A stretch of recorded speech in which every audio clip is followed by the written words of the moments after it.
Zero பார்க்காமலே ஒரு விஷயத்துல 10 ஓட்டு போடுறோம், அந்த 10 ஓட்டு எரஸ் பண்ணாங்க எலெக்ஷன் நடத்தினா அது மிஷினோட ஃபால்ட். அப்படியே ரீபோர்ட் பண்ணாங்க, ஜீரோ ஆகாம போட் பண்ணாங்க. சேம்பரோட எண்ணிக்கை சேம்பரோட போட்டதை 20, அப்புறம் எக்ஸஸ் 21 ஏன் 9 இருந்துச்சு? எழுப்புதா? ஜீரோ பண்ணல, 20 சேம்பரோட போட்டோம், போட்ட ஸ்லிப் எண்ணிட்டோம். யாராவது சேம்பரோட போட்டாங்க, அது 21 சீட்ல இருக்கு. அப்ப 21 நேரம் அதிகமாக காட்டணும், ஏன் 9 கூட காட்டணும்? காட்டணும் அப்படியே 21 நீ காப்பிச்சிருந்தா நீ சொல்ற லாஸ்ட் இருக்கிறோம். ஜீரோ பண்ணல, சரி ரீஸ்டார்ட் பண்ணல, அப்படியே போட்டீங்க, கவுண்ட் பண்ணிட்டீங்க, ஓகே. அப்படின்னா அதுக்கு வித்தியாசம் 21 ஆகணும். ஏன் 9 அதுக்கு அதுக்கே கோயில் இருக்கு. எங்களோட நாங்கள் சார் எங்களோட கம்பெனி ரீபோலிங் சரியா? ஆமா,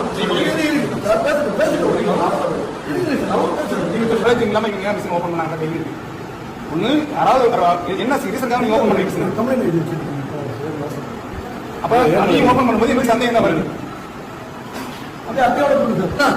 அப்படின்னும் போது உங்க ஓட்டு எக்ஸஸ் வரதுக்கு வாய்ப்பே இல்லை. ஒன்று ஜீரோ வந்தா இதில் மிஸ் மேட்ச் ஆகும். இதுக்கு ஒரே ஒரு விஷயம் என்னன்னா, எழுதாம கொள்ளாம இவங்க விருப்பத்துக்கு யாரு கூட சேர்ந்து ஓட்டு போட்டு இருக்கணும். அப்படி போட்டா மட்டும்தான் எக்ஸஸா வரும். யாரும் எழுதிருக்க மாட்டாங்க, ஏஜென்ட்டுக்கும் தெரிஞ்சிருக்காது. நான் என் விருப்பத்துக்கு ஓட்டு போடுறது யாருக்கும் தெரிஞ்சிருக்காது, ஏஜென்ட்டுக்கும் தெரியாது.